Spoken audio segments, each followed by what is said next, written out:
तुम्ही नुसतेच ब्राह्मण नाही आहात असं मी त्याला म्हणालो.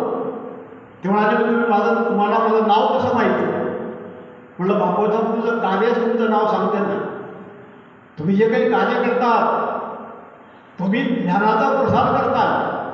शिक्षण महर्षी तुम्ही पुढे झाले ते, पण त्यावेळेला शिक्षण महर्षी होतेच. तुम्ही शिक्षण महर्षी आहात, तुम्ही ज्ञानाचा प्रसार करता म्हणजे ब्रह्माचं कार्य करता. आणि तुम्ही अज्ञानाचा शिरच्छेद करता म्हणून तुम्ही परशुराम आहात.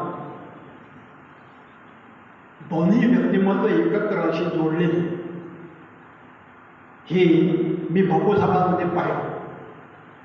त्यानंतर आमचा संबंध वाढत गेला, खूप घनिष्ठ होत गेला.